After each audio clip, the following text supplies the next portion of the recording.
அரசு மருத்துவமனைகளில் கழிப்பிடங்களை தூய்மையாக வைத்திருக்கணும்னு அமைச்சர் அருண்ராஜ் தற்போது வலியுறுத்தி இருக்கிறார். இது மட்டும் இல்லாமல் அரசு மருத்துவமனைகளுக்கு பல்வேறு எச்சரிக்கையும் விடுத்திருக்கிறார்.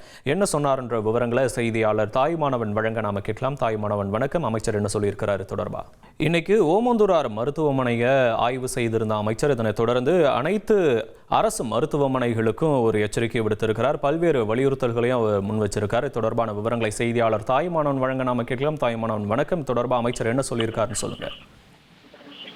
தமிழக வெற்றி கழகத்தினுடைய தலைவர் விஜய் அவர்களுடைய ஆட்சி அமைந்த பிறகாக முதலமைச்சராக விஜய் அவர்கள் பொறுப்பேற்ற பிறகாக மருத்துவத்துறையில தொடர்ந்து பல்வேறு விதமான ஆய்வுகள் மேற்கொள்ளப்பட்டு வருவது. அந்த வகையில் இன்றைய தினம் மருத்துவத்துறை அமைச்சர் அருண்ராஜ் ஓமந்தூரார் பன்னோக்கு மருத்துவமனையை நேரில் ஆய்வு செய்திருந்தார்.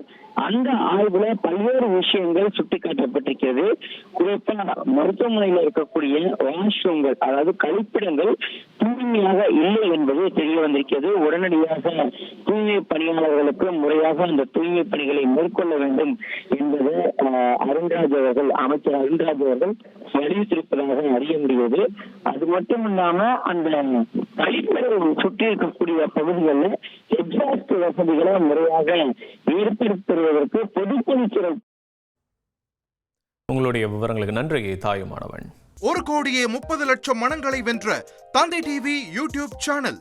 தவிர்க்க முடியாத தம்ப்நெயில், கலக்கலான கான்டென்ட்ஸ். நீங்களும் இந்த குடும்பத்தில் இணைய இப்பவே சப்ஸ்கிரைப் பண்ணுங்க. அசுரபலம் கொண்ட எங்கள் டிஜிட்டல் கரங்களில் உங்கள் விளம்பரங்களை சேர்க்க வாட்ஸ்அப் பண்ணுங்க. 8939888838. Email advtanditv@dttv.in.